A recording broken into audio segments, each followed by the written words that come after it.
2 fois oui.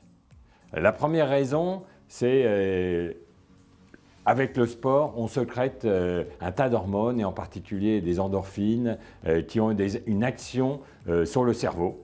Et l'action de bien-être du cerveau entraîne évidemment un rayonnement au niveau de la peau et du corps et du visage en particulier.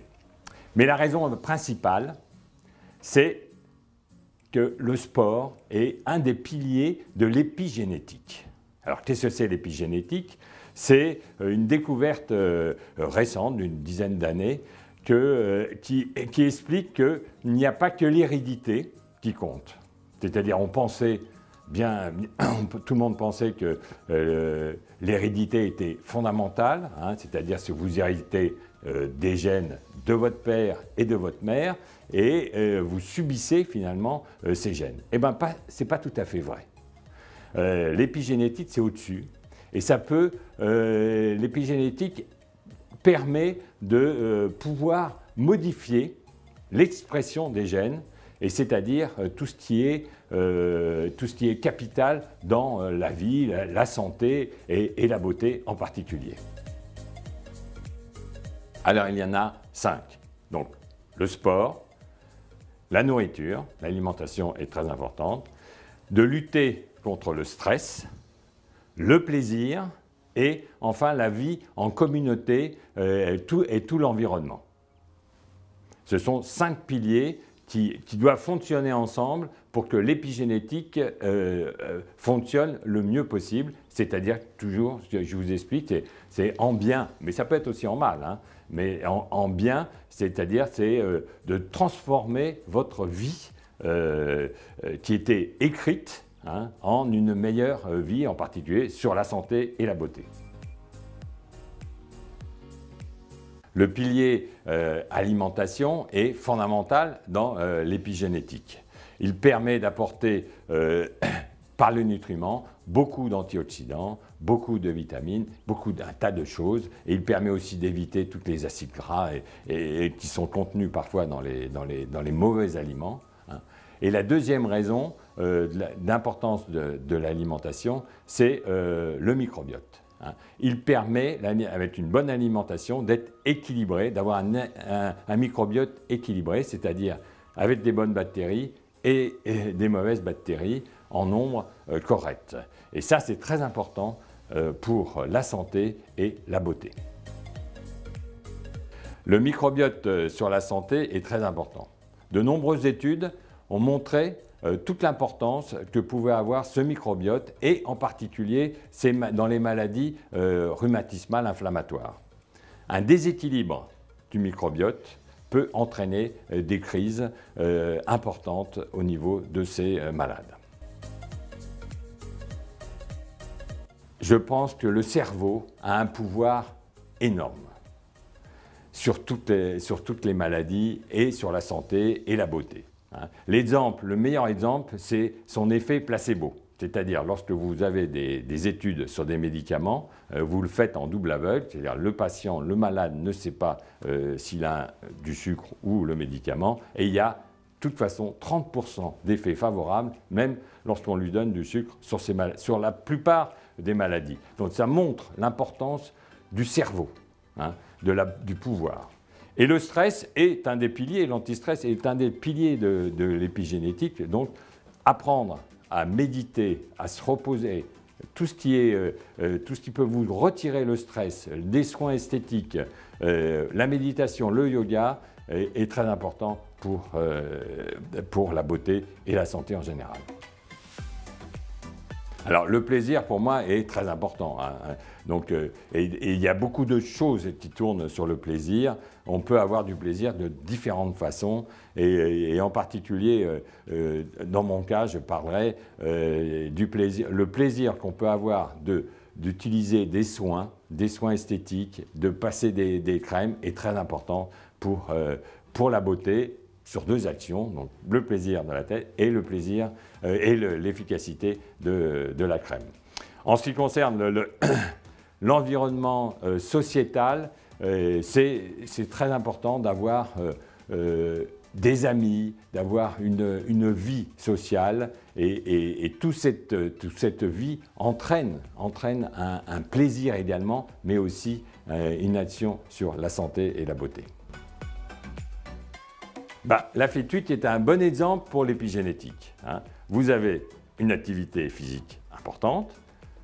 Pour pouvoir faire cette activité, il faut avoir une bonne alimentation. Vous allez avoir beaucoup de plaisir. C'est un anti-stress important parce que vous allez pouvoir dormir et vous allez pouvoir construire une communauté par votre équipe et un soutien de votre équipe qui sera l'équipe gagnante évidemment. Et je vous souhaite une bonne Fit Week à tous. Alors plus que l'activité sportive, je dirais que c'est l'activité physique qui est importante, même si l'activité sportive telle que je l'ai connue apporte une dimension sociale aussi extraordinaire en termes d'enrichissement. Mais je dirais qu'il y a un triptyque, activité physique, nutrition avec bien sûr la dimension hydratation et sommeil, et des interactions entre ces différents je dirais, éléments du triptyque. On sait qu'il y a des enjeux entre nutrition et activité physique. On sait qu'il y a des enjeux aussi entre nutrition, activité physique et microbiote, puisque c'est très étudié aujourd'hui, que ce soit pour la performance ou pour la santé. Mais voilà, quand on est dans ce triptyque-là, on est en tout cas sur les paramètres modifiables et qu'on peut maîtriser le plus facilement. On est sur ces paramètres-là. Après, bien sûr, il y a les facteurs environnementaux et de pollution sur lesquels on a la main, mais de manière moins directe, mais sur lesquels on doit agir plus collectivement. Mais je dirais oui, triptyque sans hésiter, activité physique, nutrition, sommeil. Alors dans l'approche Sport Santé, l'alimentation est essentielle dans la mesure où elle doit répondre à un niveau d'activité physique, à une pratique que l'on définit, et elle doit être adaptée. Donc c'est sûr que quand on pratique beaucoup d'activité physique, quand on se remet à l'activité physique, eh bien, il faut aussi prendre en compte la dimension nutrition pour sa santé et puis aussi pour que ça se passe bien sur le plan sportif, sur le plan énergétique. Voilà, on doit avoir cette préoccupation. Bien souvent, je vois des gens qui se disent tiens, moi je suis en entreprise, j'ai envie de me remettre à la course à pied, je vais faire un semi-marathon puis un marathon, mais qui ne changent rien dans leur alimentation, et ça pose forcément des problèmes. Vous avez des besoins d'hydratation qui vont être augmentés, vous avez des besoins en protéines qui peuvent être augmentés aussi par une augmentation de votre niveau d'activité physique. Donc il faut vraiment regarder ces deux aspects ensemble, l'activité physique et la nutrition, bien sûr. La gestion du stress dans le sport, elle est vraiment essentielle. Le jour J, on sait à quel point elle peut faire la différence. C'est un apprentissage qui est très long parfois, qui est plus rapide pour d'autres, mais qui est pour moi le plus intéressant dans ce que demande le haut niveau, parce que ça demande ce travail sur soi, de laisser les choses à leur place, de faire la différence entre le jeu et l'enjeu, de faire la différence entre le devoir de réussir et l'envie. Moi, je sais que les seules fois où je me suis retrouvé, parce que je me suis mis ça, je me suis dit, tiens, tu dois gagner, il faut que tu sois champion, dans la tête, ça n'a pas marché. Par contre, quand c'est l'envie qui a dominé, c'est mon point de départ. Moi, j'ai commencé l'athlétisme parce que j'aimais le sport, parce que j'avais envie. J'ai commencé la compétition parce que j'avais envie. Quand c'est devenu un devoir, j'étais moins bon. Donc, c'est interroger tout ça, et gérer le stress, c'est aller au fond de ces interrogations, se dire pourquoi on fait les choses, pourquoi on vit les choses de cette façon-là, qu'est-ce qui est en jeu finalement pour nous, et comment on peut travailler dessus. Donc, c'est très très important, et ça fait bien souvent la différence. Oula, ça c'est c'est pas facile de répondre à ce genre de questions. En tout cas, pour moi, je vois bien, je vois bien que l'activité physique joue un rôle sur mon tempérament. Quand j'ai pas assez le temps de courir, ma femme s'en rend compte. Quand j'ai pas assez le temps de faire de l'activité physique, elle me dit tiens, ça serait bien que tu ailles courir. Donc voilà, je suis régulé, j'ai pris, j'ai ce lien n'a jamais été perdu entre les deux. Grâce à cette pratique sportive, et voilà, ça me permet d'avoir de la sérénité, ça me permet de pouvoir aborder les moments difficiles dans mon travail avec un peu plus de distance aussi, oui, j'en suis convaincu. Comment décrire ça? Après, je pense que toutes les personnes qui partagent aussi ce même mode de vie, qui intègrent un niveau d'activité physique par de la marche, par du yoga, par du pilates, mais ces moments où on reprend contact avec son corps, qui est une fois de plus le grand oublié de notre société, toutes ces personnes, je pense, comprennent bien ce que je veux dire.